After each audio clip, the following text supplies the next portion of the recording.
una sa lahat, may pinagkaguluhan ang mga residenteng ito. Isang lalaking nagpasaklolo matapos magtamo ng malalalim na sakmal sa kanyang katawan. Ang may kagagawan niyan, isang buhaya. Ang buong kwento, abangan. Ngayong ikalimang araw ng Pebrero taong 2025, Vice President Sara Duterte inimpeach na ng Kamara. Presidential son na si Congressman Sandro Marcos nanguna sa mga pumirma. There is a motion to direct the Secretary General to immediately endorse to the Senate the impeachment complaint, having been filed by more than one-third of the membership of the House, or a total of 215 members. Is there any objection? The Chair hears none. The motion is approved. The Secretary General is so directed. The session is suspended.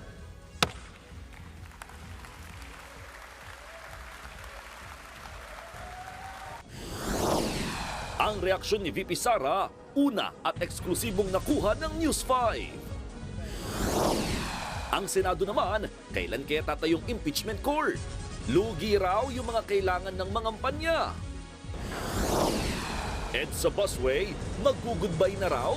Maraming pasaherong umaalma. Nasunog na cold storage inirereklamo ng mga residente dahil sa mabahong amoy.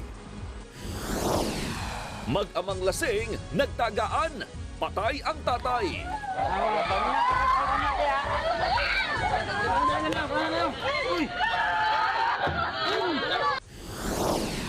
Sa Frontline Sports, Luka Doncic excited na sa magiging power duo nila ni LeBron James. At eto na nga, Sander Ford, goodbye pogi na. Bumabalik na raw sa dati niyang itsura.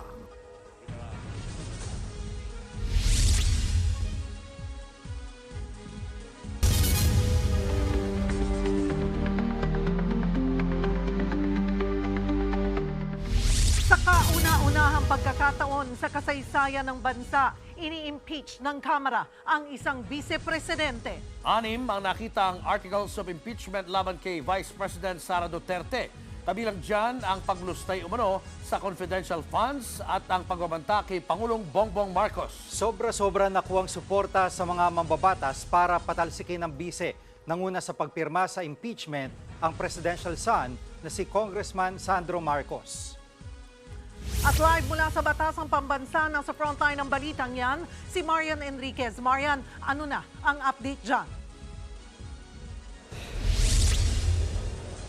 Cheryl, sa hinaba-haba nga ng hinintay sa impeachment din na uwi si Vice President Sara Duterte. At natunghayan nga natin yung makasaysayang pag-impeach sa kanya dahil siya yung kauna-unahang Vice Presidente ng Pilipinas na in-impeach. Actually, 1/3 o 102 lamang na pirma ng mga kongresista yung kailangan, pero doble niyan o nasa 215 na mga mambabatas yung lumagda na ikina-impeach nga nito ni VP Sara. Sa madaling sabi, landslide ang boto. Sa pagsisimula ng sesyon ng Kamara kaninang alas 3:30 ng hapon, unang tinalakay ang impeachment laban kay Vice President Sara Duterte. Sa huling bilang ni House Secretary General Reginald Velasco, umabot sa 215 ang pumirmang kongresista na nag-endorso sa impeachment complaint. There is a motion to direct the Secretary General to immediately endorse to the Senate the impeachment complaint, having been filed by more than one-third of the membership of the House, or a total of 215 members. Is there any objection? The Chair hears none. The motion is approved. Ang 11 kongresistang tatayong prosecutors sa impeachment ni VP Sara ay sina Batangas 2nd District Representative Jervy Luistro, Antipolo 2nd District Representative Romeo Acop, One Rider Party List Representative Rog Gutierrez, Manila 3rd District Representative Joel Chua. Kasama rin dito ang iba pang lider at mambabatas na sina Ako Bicol Party List Representative Jill Bongalon, General Santos, Representative Loreto Atcharon, Minority Leader Marcelino Libanan, Oriental Mindoro 1st District Representative Arnan Panaligan, San Juan Representative Isabel Maria Zamora, Iloilo 3rd District Representative Lawrence Defensor at Bukidnon 2nd District Representative Jonathan Keith Flores. Tiwala naman ang isa sa mga prosecutors sa impeachment trial na matibay ang ebidensya nila para mapatalsik si VP Sara. Matatag ang ebidensya and ang ebidensya mismo nanggaling sa respondent o sa kinasuhan These are very grave and serious offenses against not only the President, but it's a violation of the Constitution. So ilalatag po yan ng prosecution team, and I'm confident that we have a strong case for impeachment. Bago pa man talakayin sa plenaryo, nanguna raw sa pagpirma sa impeachment ang anak mismo ni Pangulong Bongbong Marcos na si House Senior Deputy Majority Leader Sandro Marcos. Sinundan siya ng iba pang leader sa Kamara. 6 na articles of impeachment ang inilatag laban sa bise. Kabilang ang umano'y plano ni VP Sara na ipapatay sina Pangulong Bongbong Marcos, ang First Lady at si Speaker Martin Romualdez. Rason din daw sa impeachment ang paglustay umano ng 612 million pesos na confidential funds ng kanyang opisina at korupsyon at panunuhol umano sa DepEd.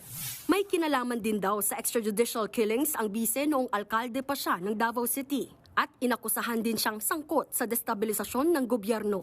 Ang 3 namang naunang inihaing impeachment complaint, in-archive o isinantabi na matapos nilang pirmahan ng panibagong reklamo. Sa kabila niyan, ikinatuwa ito ng nag-endorso ng unang impeachment complaint. Nagsimula na yung ating reckoning dun sa mga Duterte. So malapit na ang due date ni Sara Duterte.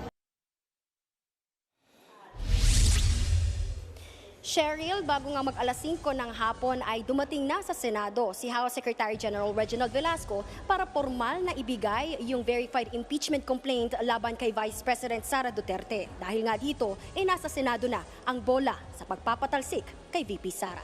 Balik sa'yo. Maraming salamat, Marian Enriquez. Eksklusibo namang nagbigay ng pahayag sa News 5 ang na-impeach na si Vice President Sara Duterte. Live mula sa Davao City, nasa frontline ng balitang yan ang aming Mindanao correspondent na si Bril Montalvo. Bril, anong reaksyon ni VP Sara matapos siyang i-impeach ng Kamara?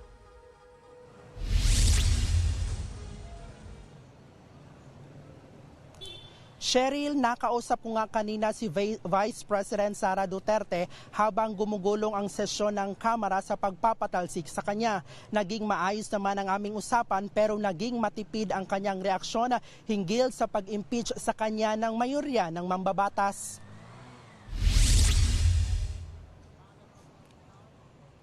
Sa eksklusibo kong panayam kay Vice President Sara Duterte, gusto raw muna niyang mabasa ang official statement ng House of Representatives kaugnay ng kanyang impeachment bago maglabas ng pahayag. Mahirap mag-react kung hindi natin nababasa kung ano yung official statement nila. Baka masobrahan o magkulang yung reaction. So kailangan natin natin.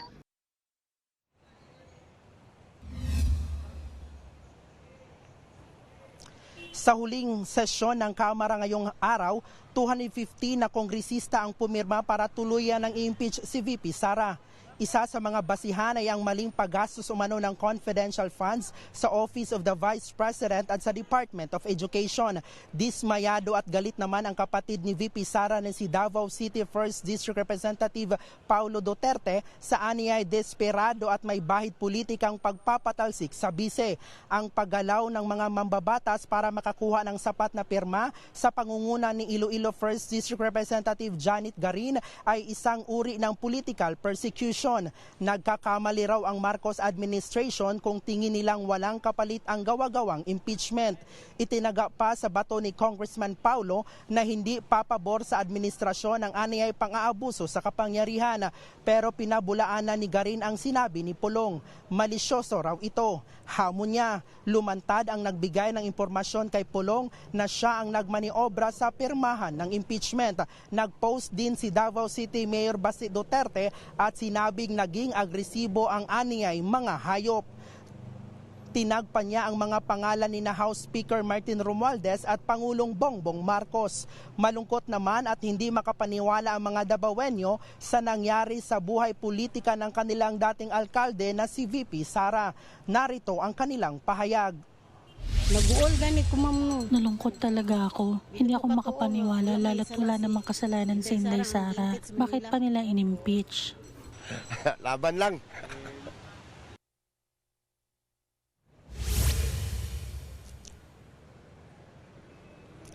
Cheryl, sinabi din kanina ni VP Sara na nasa Maynila siya ngayon para sa kanyang planning conference sa Office of the Vice President.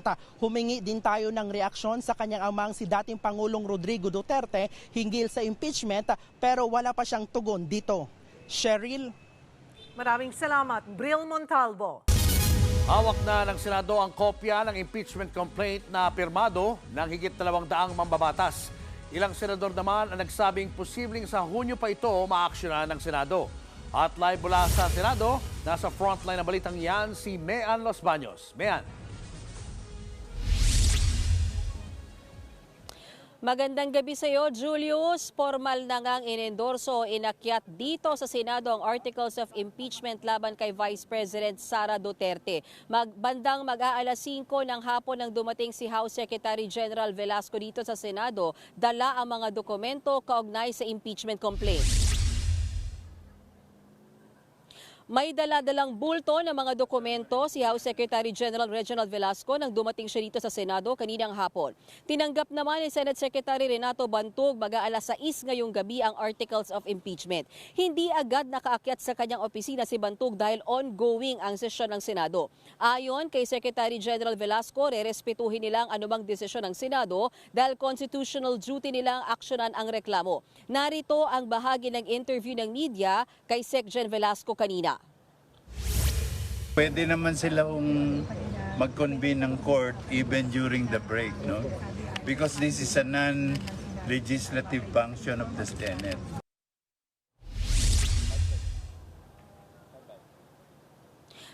Nauna namang iginiit ni Senate President Jesus Codero na wala silang paghahandang ginawa para sa impeachment trial at kikilos lang sila oras na gumalaw na rin ito mula sa Kamara. Sabi naman ni Senator Joel Villanueva, kailangan nilang mapag-usapan sa sesyon kung magko-convene sila bilang impeachment court. Pero wala sa agenda ng sesyon ngayong gabi ang tungkol sa impeachment complaint. Gayunman, pwedeng kahit sinong senador ang mag-move para talakayan ang referral ng articles of impeachment. Pag nangyari yan, Julius, ire-refer sa komite at pag-uusapan ng rules at saka magko-convene ang mismong impeachment court o pwede ring once ma-convene yung impeachment court saka pag-uusapan yung rules. Gayunman, pwede ring may mag-object o tumutol na senador dito. Ngayong araw, Julius, ang huling araw ng sesyon bago mag-break ang mga senador para sa kampanya at eleksyon.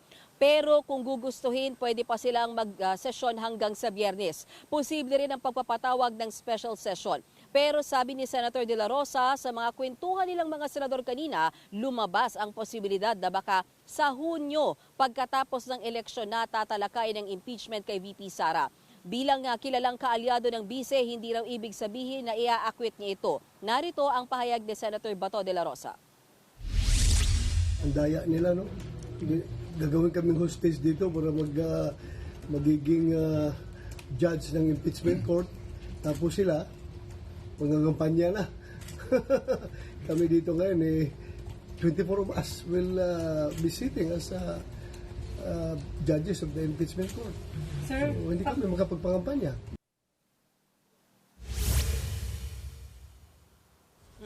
Julius, oras lang na makonvene yung sakasakali ngayong gabi, mahaba pa naman ng gabi, sakaling makonvene yung impeachment court or ma-refer yung impeachment case ni Vice President Sara Duterte sa Senado, pwedeng ituloy yung impeachment trial kahit naka-adjourn o naka-break yung sesyon.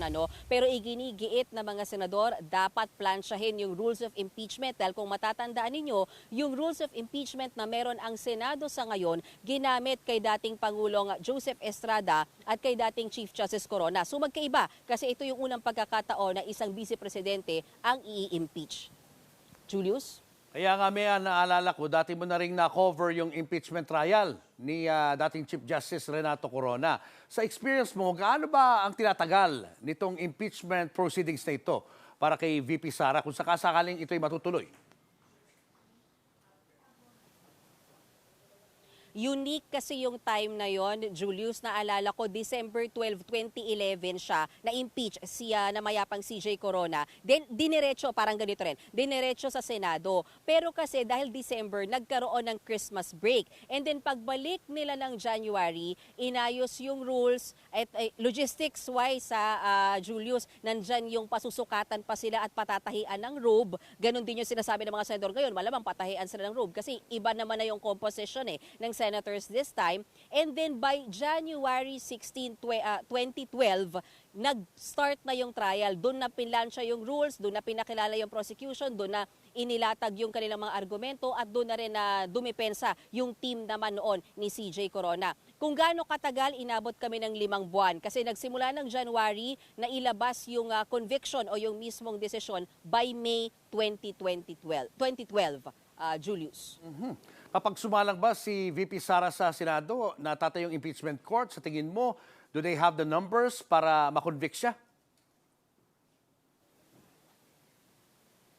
Yan din ang paulit-ulit naming tanong, Julius, sa mga senador na nakakausap namin. But ayaw nilang magsalita sa pulso ng mga kapwa-senador nila dahil nga naman, syempre, ayaw nilang mabahiran ng kanilang leaning. Pero ang isang masasabi ko lang, ang isa pa lang talagang nagsasabi, nung kanyang sure vote na as early as bago pa na-endorse tong impeachment case ni Vice President Duterte, ay si Senator Robin Padilla. Sabi niya kahit bago pa itong trial na to, sure na siya na ang kanyang boto ay to acquit VP Sara. Pero as per yung ilan niya pang mga kaalyado like Senator Bato de la Rosa, Senator Bongo, maingat sila dahil ang sinasabi nila, pakikinggan nila yung trial, aaralin nila yung articles of impeachment, saka palang malalaman kung ano yung boto nila.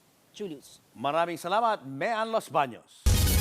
Iminungkahi naman ng MMDA na tanggalin ang EDSA busway at palitan ng lane para sa mga pribadong sasakyan. Pareho lang naman daw kasi ang ruta ng busway at ng MRT. Nasa frontline balitang yan si Maricel Halili. Total may MRT na. Baka raw hindi na kailangan ng EDSA busway at pwede na itong tanggalin. Kabilang yan sa pinag-aaralan ng MMDA. Kung ma-accommodate din ng MRT yung mga pasahero po ng bus carousel, since repetitive siya, same line. Pero paglilinaw ng MMDA, posible lang tanggalin ang EDSA busway kung masigurong sapat ang kapasidad ng MRT. Sakaling alisin ang mga bus sa EDSA, mananatili pa rin ang lane para naman sa high occupancy vehicles. Ibig sabihin, kapag may sakay na 3 o 4 na pasahero, papayagan ang dumaan sa lane na yun. Pero ngayon pa lang, tumataas na ang kilay ng ilang commuter. Ang LRT naman, MRT, hindi pa rin naman nasusuportahan yung mga pasahero. Siksikan pa rin naman yung iba. Kaya yung sa iba, yung ginagawa na lang, nagbubus pa rin naman sila. Kaya malaking tulong pa rin para sa mga tao na sumakay ng bus. Para sa akin, hindi. Kasi yun na kasi nakasanayan ng mga Pilipino eh. And may mga area na hindi naman abot ng tren, ng MRT. Paglilinaw naman ng MMDA, suggestion lang ang mga sinabi nila at pinag-aaralan pa yan ng gobyerno. Ayon naman kay Transportation Secretary Jaime Bautista, mananatili ang EDSA busway habang nire-review nila ang proposal na gawing shared lane ang existing bike lane para sa mga motorsiklo. Gumugulong na rin ang proyekto sa pagsasapribado ng EDSA busway. We're supposed to sign it today, Unfortunately, hindi nakarating. Marami ng feelers na they want to join the bidding for the EDSA busway. Posible raw magsimula ang bidding ngayong taon. Ang tiyak sa ngayon ay ang pagsusulong ng Comprehensive Traffic Management Plan para ibsan ang hebigat na traffic sa EDSA. Target simula ng EDSA rehabilitation sa Marso bago ang pag-host ng Pilipinas sa ASEAN Summit sa susunod na taon. Sa taya ng MMDA, nasa 470,000 na mga sasakyan ang dumaraan sa EDSA araw-araw. Doble ito sa kapasidad ng EDSA na nasa 250,000 lang. Nagbabalita mula sa Frontline, Maricel Halili, News 5. Inirereklamo ang mabahong amoy mula sa nasunog na cold storage facility sa Quezon City. Nabubulok na kasi ang mga nakaimbak na karne na 3 linggo nang nakatenga. Nasa frontline ng balitang yan, si Ian Suyu. Ilang linggo ng problemado ang tinderang si Anita Aquino. Hindi kasi mawala-wala ang masangsang na amoy ng mga nabulok na karne mula sa nasunog na cold storage facility sa Barangay Del Monte sa Quezon City.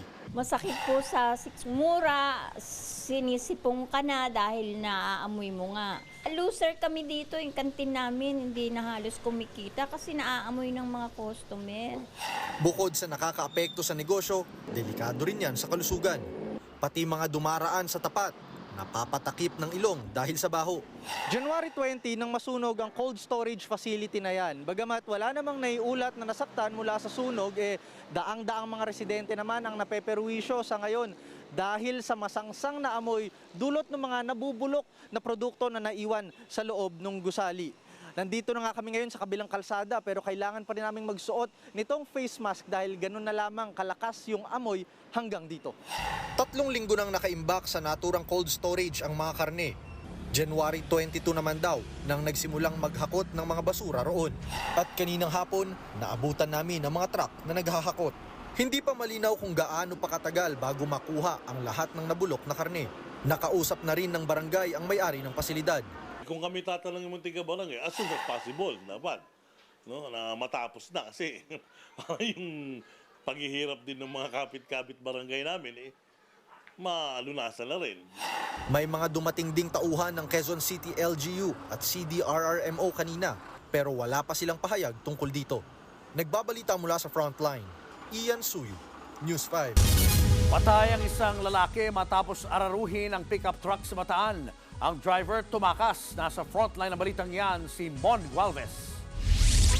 Sa kuha ng dashcam linggo ng gabi, binabagtas ng driver nito kalsada sa barangay Lamaw sa Limay, Bataan.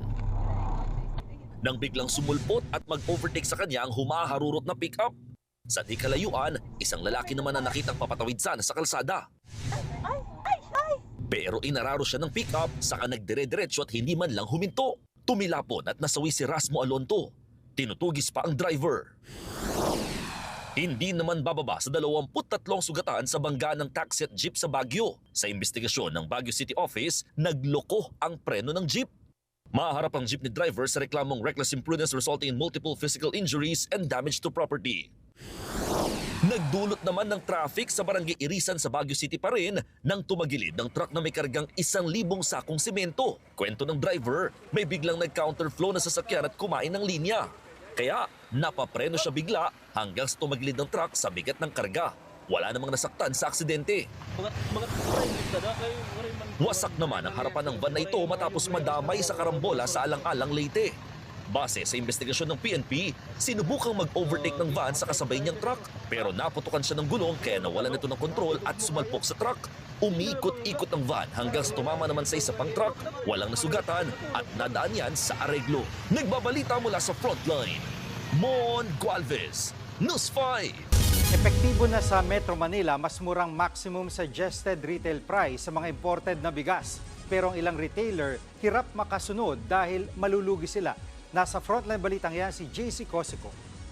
Inabutan naming pinapalitan ng bigasang ito sa Mega Q-Mart sa Quezon City ang karatula sa ibinebenta nilang imported rice. Simula ngayong araw, ibinaba na sa 55 pesos ang maximum suggested retail price o MSRP nito mula sa dating 58 pesos. Ibig sabihin, hindi na dapat lalagpas sa presyong yan ang bentahan. Medyo mura na, maka-save na kunti. Hindi malaki na ang halaga yun kasi pag maipon mo yun, malaki na yun. Pabili ulam, pang dagdag. Pero ang ilang retailers ng bigas umalma. Mahal daw kasi ang kuha nila sa stock ng imported rice. Lumiit daw ang kita nila. Wala na, bawas na. Ay dyan namin kukunin lahat. Yung bayad ng pwesto, bayad ng boy. Sige, lahat ng expenses namin dyan namin kukunin. Sa Murphy at Kamuning Market, nadiskubring may mga stall na nagbebenta pa rin na higit sa 55 pesos na mag-ikot ang Department of Agriculture kanina. Ang iba, nagpapaubos na lang daw ng lumang stock habang may ilang hindi pa raw nasabihan sa binabaang MSRP. Dapat nga may notice na sila So, titignan natin ano nangyari. Nauunawaan naman daw ng DA na may mas mahal pang stock ang ilang retailer. Kaya hindi pa kayang ibaba agad sa 55 pesos ang presyo ng imported rice. Kung nakuha talaga nila na mahal yun, okay lang naman yun. But definitely, continuous. Regularly, mag-iikot kami sa mga pamilihan.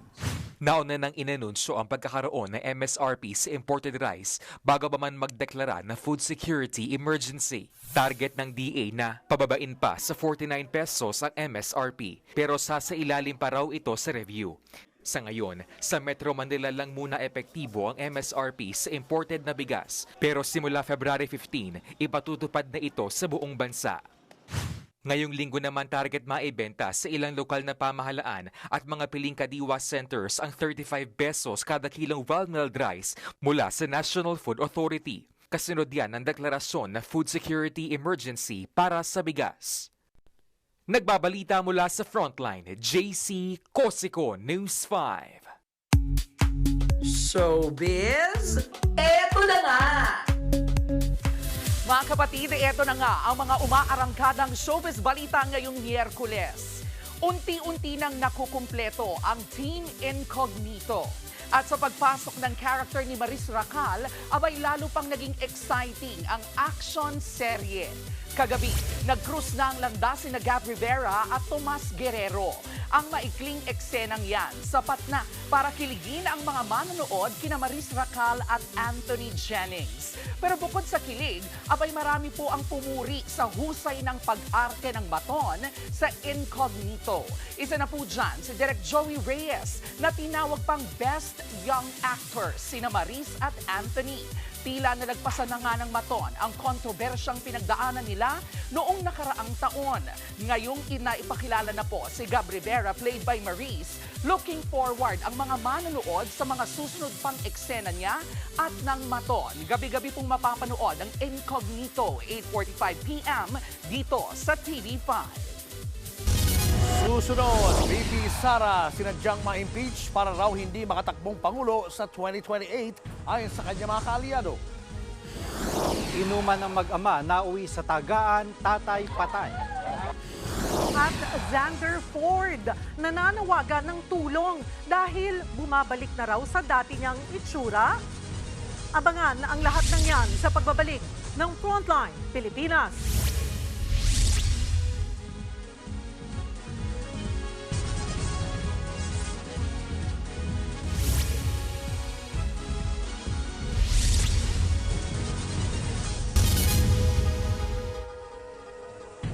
Mga kapatid, Julius Babaw po. Nasa Middle East o sa amang dako ka ng mundo, manatiling may alam at may pakialam sa mga mainit na balita dito sa ating bansa. Simulan po natin ang bawat araw sa tuloy-tuloy na balitaan sa Frontline. Mag-follow at mag-subscribe sa social media pages ng News 5.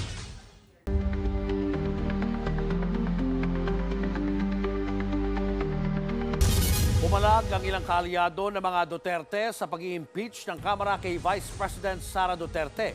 Sinadya raw siyang i-impeach para hindi na makatakbo sa 2028 presidential elections.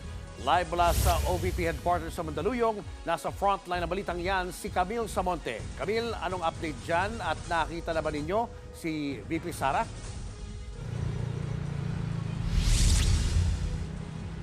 Julius, kanina pa nga tayo naghihintay rito sa labas ng opisina ni Vice President Sara Duterte pero mula kaninang umaga ay hindi pa rin natin siya nakikita rito.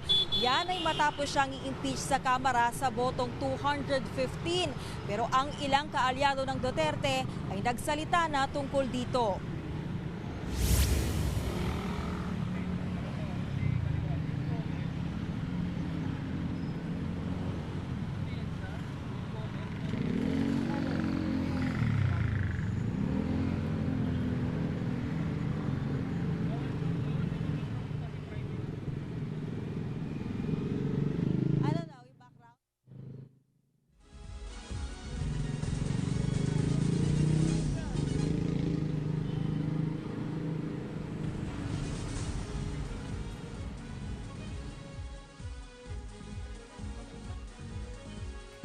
Babalikan ho natin si Camille Samonte maya-maya lang. Samantala, patay ang padre de pamilya matapos tagayin ng sariling anak sa Davao City. Depensa ng sospek, kung hindi niya pinatay ang ama, baka siyang napatay. Nasa frontline balitang yan ang aming Mindanao correspondent na si Bril Montalvo. Humagulgol at naglupasay sa kalsada ang babaeng niyan nang makitang duguan ang kanyang ama sa barangay Talandang, Davao City. Nasawi ang 70 anyos na biktima matapos tagain sa ulo at dibdib. Ang suspect, ang bunsong anak ng biktima. Dumalo umano sa isang birthday sa kanilang kapitbahay ang mag-ama bago nangyari ang krimen. Nang pauwi na sila ay dumaan muna sila dito sa bahay ng kanilang kaanak. Ilang minuto ang lumipas ay narinig na ng kanilang mga kapitbahay ang komosyon sa loob at doon na nangyari ang krimen. Sumuko rin ang suspect kalaunan. Tadtad din siya ng sugat mula sa pananaga ng ama. Sa investigasyon, lasing umano ang mag-ama nang mangyari ang insidente. Pero walang makapagsabi kung ano ang punot dulo ng away na nauwi sa pananaga. Walang eyewitness kung sino ang unang tumaga kanino. Dalawa lang sila sa loob ng bahay. Na-recover naman ang bolong ginamit sa krimen. Inamin ng suspect ang krimen pero depensa niya na una siyang tinaga ng ama. Pinagtalunan daw nila na ayaw siyang pagtrabahuin ng ama. Naagaw lang daw niya ang bolo kaya gumanti siya. Iya kong itigbas kay nasuko. Tinaga niya ako kasi nagalit siya sa akin. Hinayaan ko lang siya, natagain ako. Tapos sinabihan ko siya, kung maago ko yung bolo, hindi mo ako mapatay, ako ang papatay sa'yo. Desidido naman ang naulilang pamilya na kasuhan ang kanilang kapatid. Kulong yun na.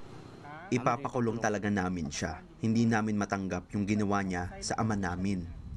Makukulong talaga siya. Mahaharap sa reklamong parricide ang suspect.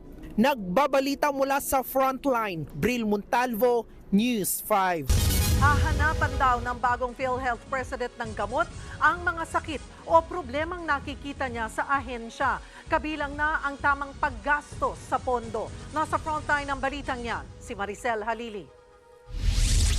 Kumbaga sa ospital, isang pasyenteng may sakit ang PhilHealth. Ito ang turing ng bagong President at CEO ng PhilHealth na si Dr. Edwin Mercado sa ahensya. Sa initial check-up ni Doc, kailangang ayusin ang proseso sa pagkuha ng claims para maiwasan ang pagsasayang ng pondo. Pag naipatupad namin yung digitization, ay magagawa rin natin na yung mga claims ay mapa-flag din yung mga claims na maaring sumusobra. Sa ngayon, inaabot ng 25 araw bago makapag-claim ang mga ospital mula sa PhilHealth.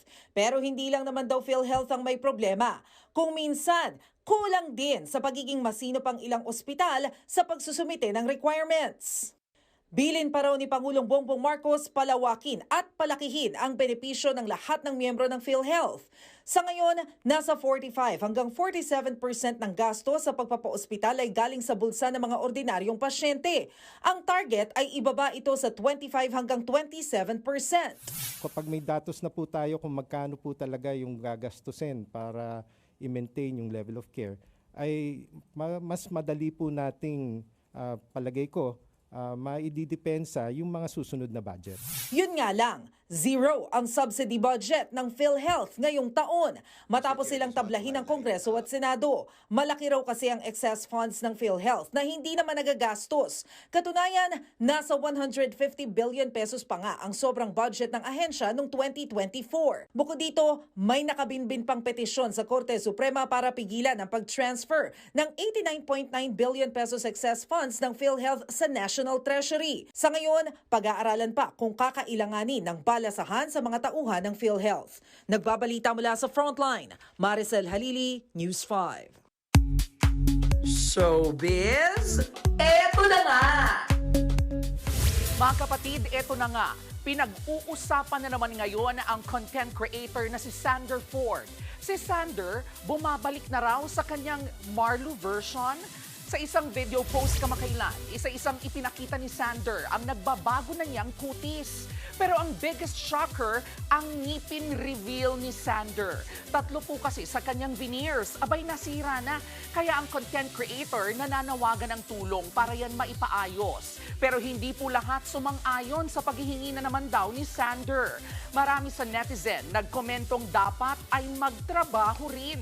Si Sander Ford ay unang nakilala noong 2017 bilang si Marlo Arizala.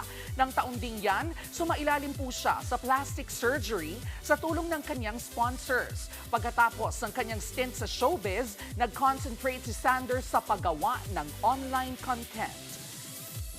Totoo naman, ako lang yung Ako lang yung content creator na hindi na napag-iwanan.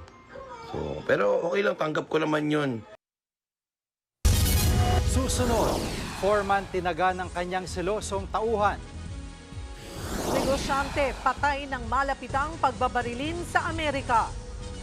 At Luka Doncic nagsalita na sa biglang pag-trade sa kanya ng Dallas sa Lakers. Iyan at iba pa sa pagbabalik ng Frontline Pilipinas.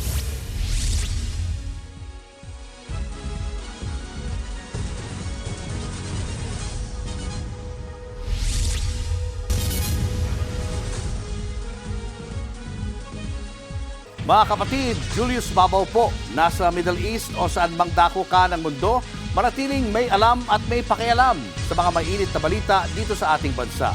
Simulan po natin ang bawat araw sa tuloy-tuloy na balitaan sa Frontline. Mag-follow at mag-subscribe sa social media pages ng News 5.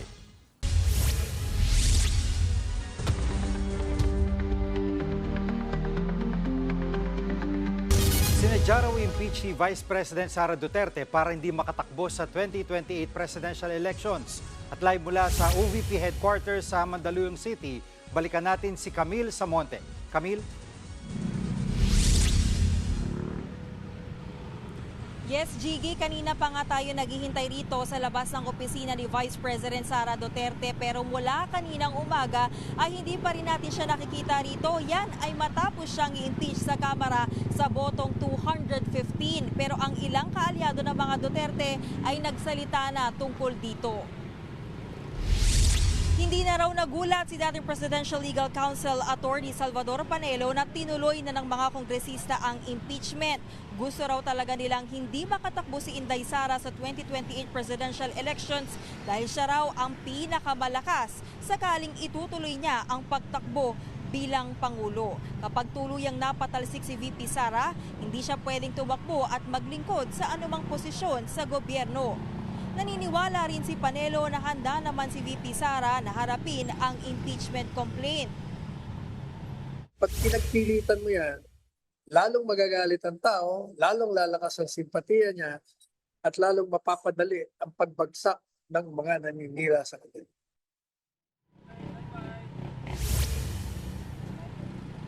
Tulad ng kapatid ni VP Sara na si Davao City 1st District Representative Pulong Duterte, tinawag na political persecution ni Attorney Vic Rodriguez ang pag-impeach kay VP Sara. Dapat daw respetuhin ng mga kongresista ang taong bayan na bumoto sa bise. Kung tutuusin, mas may ground for impeachment pa nga raw ang pagpirma ni Pangulong Bongbong Marcos Jr. sa umano'y unconstitutional na 2025 national budget. Naniniwala naman si Davao City 3rd District Representative Isidro Ungab na diversion o nililihis lang ng impeachment ang issue sa blankong items sa BICAM report ng 2025 national budget. Gigi, sa mga oras na ito ay hindi pa rin naglalabas ng opisyal na pahayag ang OVP tungkol sa impeachment. Pero ayon sa staff ni VP Sara, nananatili siya dito sa Maynila at hindi pa tiyak kung uuwi ng Davao ang bise. Gigi? Maraming salamat, Camille Samonte. At kaugnay pa rin ng impeachment, may update naman sa Senado sa mga oras na ito at naroon pa rin live si Mean Los Baños. Mean, anong update? Julius, magandang gabi ulit sa'yo.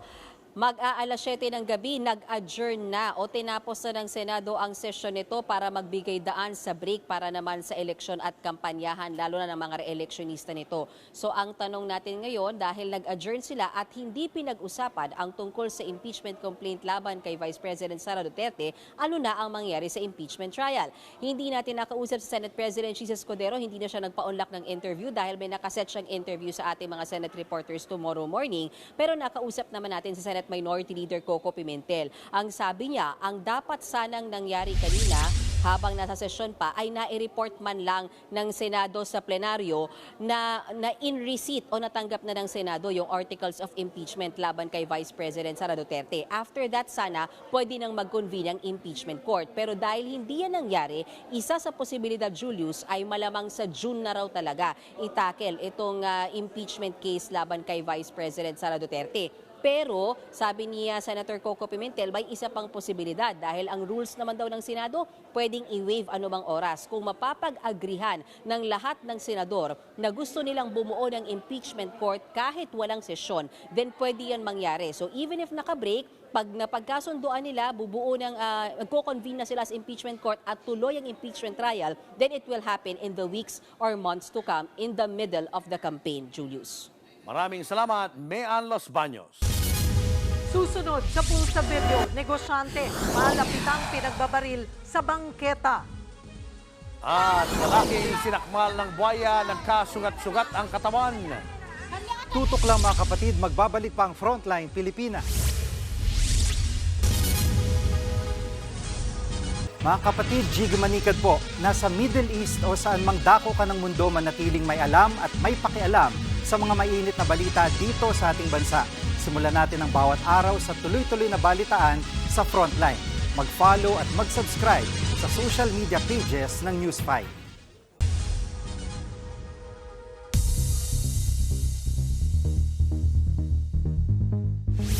Sa Pulsa Video, ang malapitang pamamaril sa negosyanteng nagbebenta ng marijuana sa San Francisco sa California sa Amerika. Sa kuha ng video, pumarada ang isang rider sa bangketa. Maya-maya, bumunot siya ng baril, saka pinaulanan ng bala ang negosyanteng si Martin Olive. Napahiga ang biktima sa sahig at patuloy pa ring pinaputukan. Matapos yan, sumibat na ang gunman.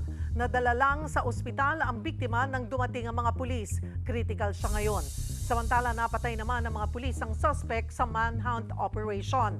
Hindi siya pinangalanan at inaalam pa ang motibo sa pagpatay.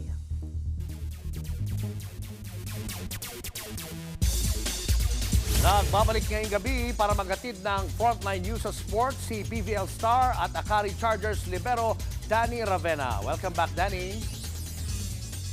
Excited na ang fans sa dalawang power duo na mabubuo sa paglipat ng NBA stars na sina Luka Doncic at Anthony Davis. Si Luka makakasama si LeBron habang si Davis ay makakasama si Kyrie Irving sa bago nilang tandem. Nasa frontline ng balitang yan si Ian Suyu. It's official. Nasa kani-kanilang mga bagong team na ang na-trade na basketball stars na sina Luka Doncic at Anthony Davis. Humarap sa media bilang miyembro ng Los Angeles Lakers si Luka, habang si Anthony present sa practice ng Dallas Mavericks sa Philadelphia. At kung nagulat daw ang basketball world sa trade, mas lalo raw sina Luka at Anthony. Si Luka, inakala raw na prank lang ang lahat. I had to check it was April 1st. I didn't really believe it at first. And it was a bit shock. But as I said, I get to play in the greatest club in the world and I'm excited for this new journey. Gayunman, excited daw siyang manalo ng championship kasama ang bago niyang katandem sa court na si Lakers superstar LeBron James. Kwento niya, agad siyang kinontak ni LeBron. And we didn't talk much because, he said, I understand what you're feeling.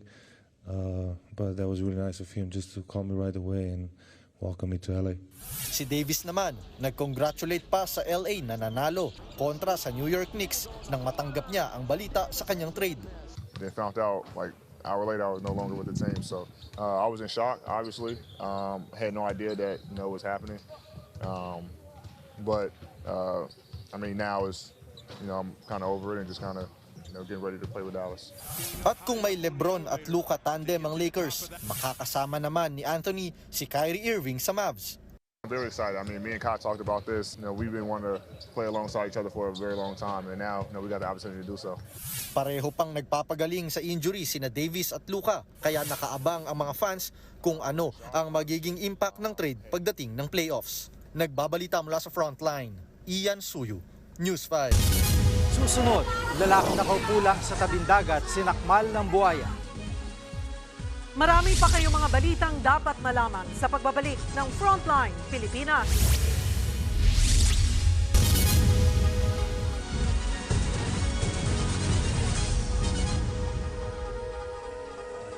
Mga kapatid, Jig Manikad po, nasa Middle East o saan mang dako ka ng mundo manatiling may alam at may pakialam sa mga mainit na balita dito sa ating bansa.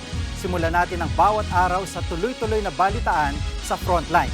Mag-follow at mag-subscribe sa social media pages ng News 5. Sinakmal ng buhay ang isang lalaki sa Tawi-Tawi. Kung paano siya nakaligtas, alamin sa report ni Gary De Leon.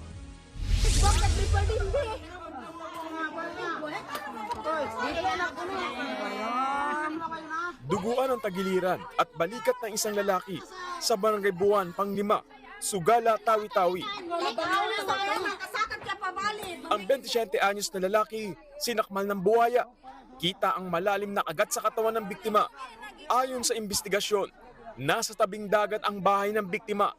Nakaupo siya sa open area ng bahay nang biglang sakmalin ng buhaya. Nahulog pa ang biktima sa dagat pero nakawala rin sa buhaya at nakaahon. Kung maliit lang naman sir, hindi po yung kaya niya mag-jump from the sea to kung maliit lang. Usually, the crocs can do that kung may kalakihan na siya. Dinala sa pagamutan ng biktima at tinahi ang kanyang mga sugat. Hindi na bago ang crocodile attack sa Tawi-Tawi. Noong 1 taon, 4 ang inatake ng buhay sa probinsya. 2 ang namatay. Pinag-iingat ang mga residenteng nakatira malapit sa dagat. Nagbabalita mula sa Frontline, Gary De Leon, News 5. At yan ang mga balita at impormasyong dapat nyo malaman sa araw nito. Mga balita para sa may alam at may pakialam. Kami ang inyong mga kasangga sa Frontline Pilipinas. Mga kapatid, Cheryl Cosim po. Nasa Estados Unidos, Canada o saan man dako ka ng mundo, manatiling may alam at may pakialam sa mga maiinit na balita dito sa ating bansa. Simulan natin ang bawat araw sa tuloy-tuloy na balitaan sa Frontline. Mag-follow at mag-subscribe sa social media pages ng News 5. Tinaga sa leeg hanggang sa mamatay ang isang foreman sa Compostela, Cebu. Ang suspect, ang tauhan niyang construction worker na inagawan daw ng misis. Nasa frontline ng balitang yan, ang aming Visayas correspondent na si John Aroa. May taga sa leeg at wala ng buhay ng datnan ng mga otoridad ang lalaking ito sa barangay Dapdap sa Compostela, Cebu noong Sabado. Siya si Rodelio Bihok, isang foreman. Isang tsinelas na walang kapares ang natagpuan sa crime scene. Yan ang naging dahilan kaya natunton ang suspect. Sa hot pursuit operation na aresto sa Jolito Camanse, 43 anyos. Construction worker siya at tauhan ni Bihok. Na-recover sa kanya ang itak na ginamit. Ang motibo sa krimen, selos dahil sinasabing may relasyon umano si Bihok at ang misis ni Camanse. Ayun, na-trigger yung kumbaga yung hatred ng ating suspect. Kung nahuli namin siya, nahuli ng personnel natin, so wala man siyang ibang sinabi, kundi sabi niya, sir, patawarin niyo.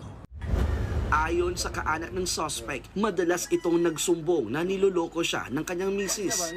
Lagi daw pumupunta sa construction site ang misis at nakipag-iinuman. Meron daw siyang problema tungkol sa kanyang asawa dahil di na raw umuwi. Nahuli na niya ang mga yan sa bahay nila. Niyakap ang asawa niya at hinalikan si Rodelio. Bago ang krimen, nag-iinuman pa ang biktima at ang suspect sa construction site ng ginagawang paaralan. Umalis umano saglit ang biktima para magatid ang isang kasamang babae. Pero pagbalik nito, dito na siya inabangan ng suspect at tinaga sa leeg. Aminado naman ang suspect sa kanyang nagawa.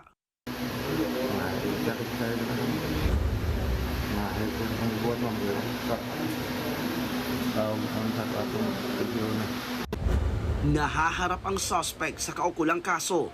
Sinubukan naming kunin ang panig ng misis ng suspect pero tumanggi siyang magbigay ng pahayag. Nagbabalita mula sa Frontline, John Arua, News 5. Illegal na tinayuan ng sementeryo ang lupaing sakop ng protected area ng Department of Environment and Natural Resources o DENR sa Dinlupihan, Bataan. Ayon sa mga bumili ng lote, barangay at sepulturero ang nagbenta niyan. Nasa frontline ng balitang yan si Gary De Leon. Napasugod ang mahigit 200 residente ng munisipyo ng Dinlupihan, Bataan. Nagulantang sila nang malamang ide-demolish ang sementeryo sa barangay Roosevelt. Lumalabas na ang 2 ektaryang lupain na naturang sementeryo isa palang protected area ay mismo sa Department of Environment and Natural Resources o DENR. Ibig sabihin, hindi yan pwedeng gawing libingan. Ang problema ngayon, paano na yung mga nakalibing na? At kung protected area pala, bakit nagbenta ng lote ang mismong barangay? Ngayon nyo lang ba nalaman na ito protected area pala? Hindi namin po alam nga ano eh. Kanino nyo po nabili noon? Sa mga suputarero po. Giit ng ilang bumili ng lote, binigyan pa sila ng resibo at certification ng barangay. Pero pinasinungalingan daw yan ng kapitan. Maging ang lokal na pamahalaan ng dinalupihan, giniit na illegal na magbenta ng lupa sa isang protected area. Nagulat po kami na meron palang bentahan, may mga nakatayo na. Wala pong nagre-report sa amin, wala nagsusumbong. Last week lang po namin nalaman. So pinuntahan po namin kaagad at nagulat kami na may mga structure na.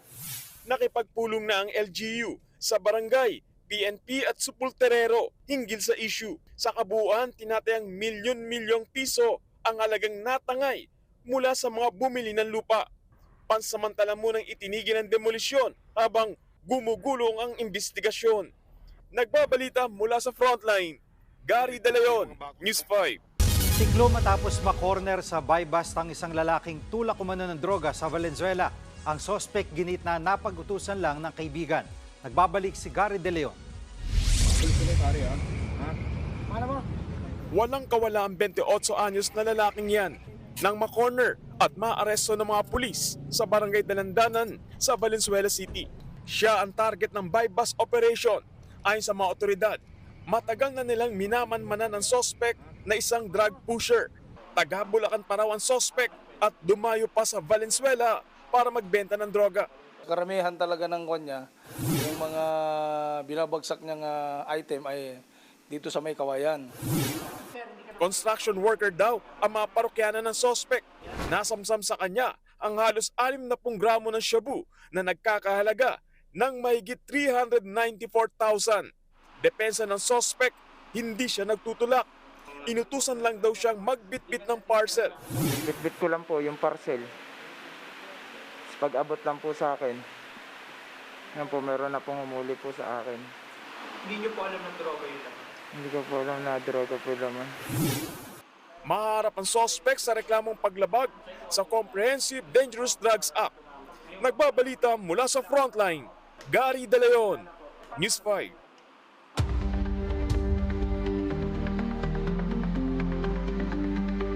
Nagsagawa ng rally ang ilang progresibong grupo sa labas ng Kamara kasabay ng pag-endorso sa impeachment complaint laban kay Vice President Sara Duterte. Nagsanig puwersa ang Makabayan at bagong alyansang Makabayan para ipanawagan hindi lang ang pagpapatalsik kundi pati na rin ang pagpapakulong sa bise. Guilty raw kasi sa katiwalian at pandarambong sa kaban ng bayan si Duterte. Samantala, duda naman ng isang political analyst na posibleng may basbas ng palasyo ang impeachment. Ayon kay Professor Dennis Coronacion, kapansin-pansin kasing ang anak pa ni Pangulong Bongbong Marcos na si Congressman Sandro Marcos ang unang lumagda sa impeachment complaint. Wala pang pahayag ang Malacanang pati si Congressman Marcos. Oras lang ang binilang para tuluyang lumusot sa Kamara ang impeachment complaint laban kay Vice President Sara Duterte. Pero paano nga ba ito nangyari? Alamin sa report ni Edling Gao.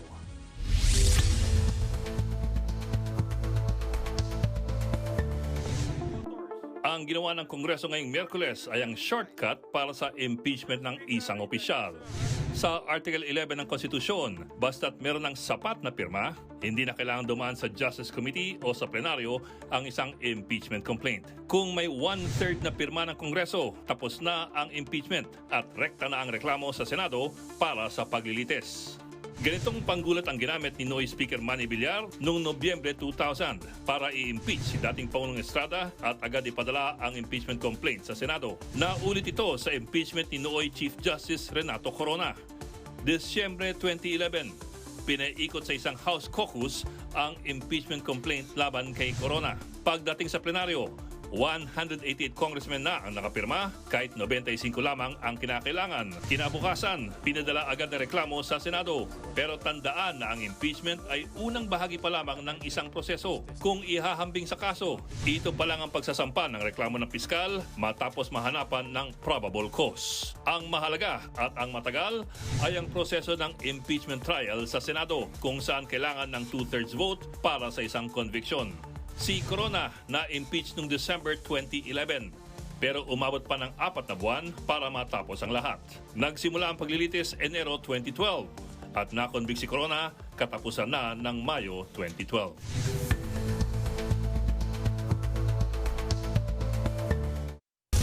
Umabot na sa hanggang 480 pesos ang presyo ng kada kilo ng karneng baboy sa ilang palengke sa Metro Manila. Inaalam na rin kung may nananamantala ba sa presyuhan.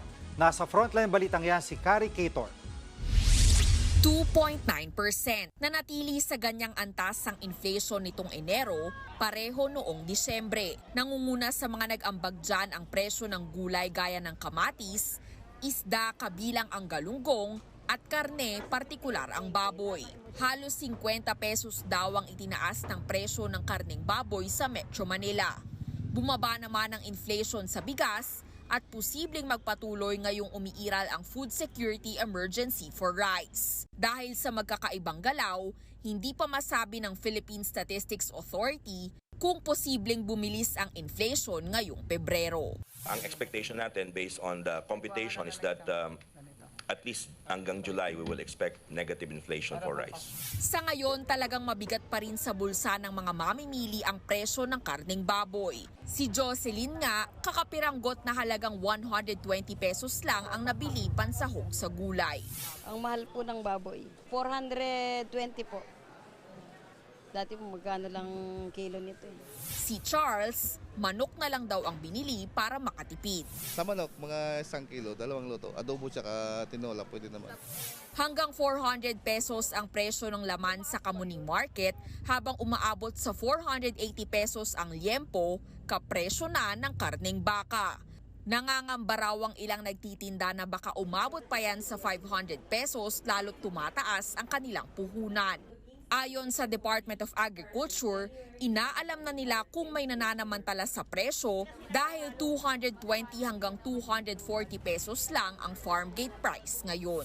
Hindi dapat ganito kataas. Baka may influence din nga yung pagtaas din ng prices internationally, yung imported nating pork. Minamadali na rin daw ng DA ang pagpapatupad ng Maximum Suggested Retail Price o MSRP sa karneng baboy. Samantala, nasa 60 basic commodities ang magtataas ang presyo sa mga susunod na araw. Kabilang dyan ang sardinas, meatloaf, gatas, Pinoy Tasty at pandesal, pati na kandila at baterya. Hindi raw lalagpas ng 9% ang itataas ng mga ito. Mas nagmahal kasi ang ginagamit na raw materials ng ilang manufacturer. Nagre-reklamo na rin sila na medyo nasasaktan na rin yung cost nila, masyadong malaki na rin. So kailangan natin i-balance din ako. Sa Huwebes, inaasahang ilalabas ng Department of Trade and Industry ang bagong SRP bulletin para sa basic commodities. Nagbabalita mula sa Frontline, Kari Cator, News 5. Umaarangkada na ang PBA Season 49 Commissioner's Cup Quarterfinals. Binuksan ng Rain or Shine Alasto Painters at Converge Fiber Xers ang playoff action. Unang ang nakalamangan Converge matapos tambakan ang Ross 130-180. Kinangunahan ni Justin Aranya ang Fiber Xers with 22 points and 8 rebounds. Sunod na naglaban ng rival teams na Meralco Bolts at Barangay Ginebra Gin Kings. Madalas na lumamang ang Ginebra kapag nakakaharap ang dalawa sa playoffs. Pero papatunayan daw ng Bolts na kaya nilang baguhin yan ngayong season. Sa NBA naman, umuugong ang balitang lilipat ulit ng team si Kevin Durant bago ang nalalapit na trade deadline. Ilan sa mga napapabalitang naghahabol kay Durant ang Golden State Warriors, Dallas Mavericks at Houston Rockets. Ang Warriors titingnan daw kung madadagdagan pa ni Durant ang 2 championship na naipanalo niya dati sa Warriors. Ang Dallas naman, target daw na bumuo ng Big Three kasama ang kakatrade lang na si Anthony Davis at Kyrie Irving. Habang ang Rockets naman, si Durant daw ang nakikitang pwedeng mag-guide sa roster nila ng mga batang players. At yan ang mga frontline sa sports news ngayong Miyerkules. Ako po si Danny Ravena.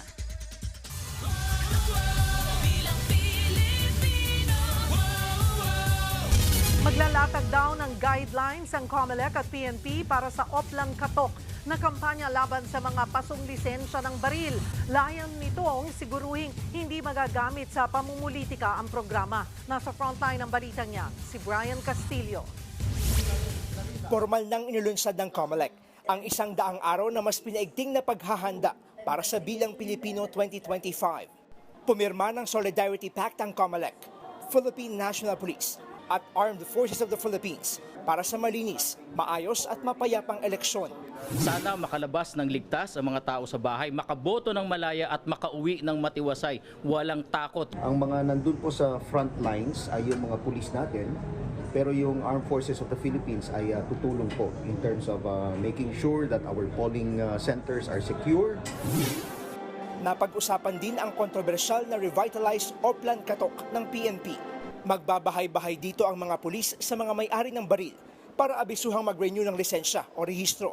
O kaya ay isuko na lang ang armas nilang pasuna. Naunang nanawagan ng COMELEC na suspendihin ang Oplan Katok dahil posible raw itong magamit ng mga politiko at manakot ng mga butante at kandidato. Ngayon, maglalatag daw ang COMELEC at ang PNP ng mas maayos na mekanismo sa pagpapatupad nito. Ang gusto lang naman po natin, malatagan ng maayos na safeguards nang hindi ito maabuso at yung wala po yung chilling effect sa ating mga kababayan. Sinabi na rin noon ni PNP Chief Police General Romel Marbil na normal procedure lang ang Oplan Katok at walang tinatarget na kahit na sino. Hindi pa naman masabi ng COMELEC kung kailan mailalabas ang bagong guidelines kaugnay sa Oplan Katok. Sa susunod na linggo na, opisyal na magsisimula ang campaign period. Aminado ang COMELEC na mahihirapan silang bantayan ng mga kandidato kung susunod sila sa campaign rules. Lalo't limitado lang din ang bilang ng kanilang mga tauhan. Kaya hamon nila sa lahat ng mga tatakbo at sa mga taga-suporta nito. Yung mga magkakalaban, bantayan nyo na lang po yung kalaban nyo. Pag nagpa-hold ng rally at pagkatapos bawal talaga magpakain, bigla may nagpakain, o di dapat meron i-report sa amin. Sa ngayon, halos 13 milyong balota na ang naimprenta ng COMELEC. Gagamitin nila ang Amoranto Stadium sa Quezon City para maging verification site ng mga printed na balota. Nagbabalita mula sa frontline. Brian Castillo, News 5. Showbiz, eto na nga! Mga kapatid, eto na nga, aksyon din ang hatid ng Marvel's First Family sa Fantastic Four First Steps. Sa ika-4 na live-action version, bibida sina Pedro Pascal, Vanessa Kirby, Joseph Quinn, at Ebon Moss-Backrash. 60s ang setting ng bagong Fantastic Four sa alternate New York City. Iikot ang istorya niyan sa 4 na superhero na pinipilit balansehin ang pamumuhay ng normal habang hinaharap din ang Avengers-level threat sa daigdig. Ngayong July, ipalalabas ang The Fantastic Four First Steps. At yan nga po ang mga showbiz update ngayong Miyerkules. See you tomorrow mga kapatid. Ako po si Jerby Wrightson. At yan ang mga balita at impormasyong dapat niyong malaman sa araw na ito. Mga balita para sa may alam at may pakialam. Sige, ako nang hihinto muna kasi Oo meron nga. nauna tayo eh. May surprise tayo rito para kay Cheryl Cosi. Surprise na Ayan. nakikita. Ayan, pwede bang kumanta kayo? Birthday to you! Yay! Happy birthday! Wow! How Baka young are you? Baka masunog. Sandali. Ayun. Uy, meron pang pangalan talaga. Walang number. Okay na. Ha? Wala ba? Oo, 51. Ayan, 51. Thank you. Actually, sa Friday pa po. Ayan, kaya lang, pwede ba ako naman ngayon? Magbakasyon. Pwede ba? Kasi nakarami na kayo lahat eh. Thank you. Marami pong salamat, of course, sa management, sa atin sa News 5, Sir Pipi, Miss Grace, ayan, si Ryan, sa inyong lahat, sa lahat na po. Ayan. Ang tagal ko na rin kasi dito sa TV5. Ako ang pinakamatanda sa inyo. Institusyon. Ayan, institusyon. Pero wala pa akong lifetime achievement award. Ayan, salamat po. Thank you. Oo, wish na, wish na. Ayan.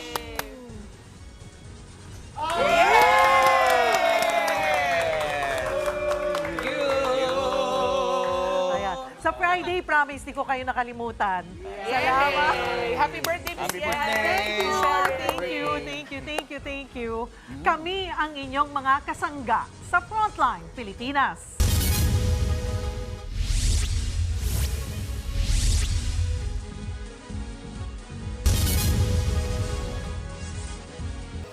Mga kapatid, Cheryl Cosing po. Nasa Estados Unidos, Canada o saan man dako ka ng mundo, manatiling may alam at may pakialam sa mga maiinit na balita dito sa ating bansa.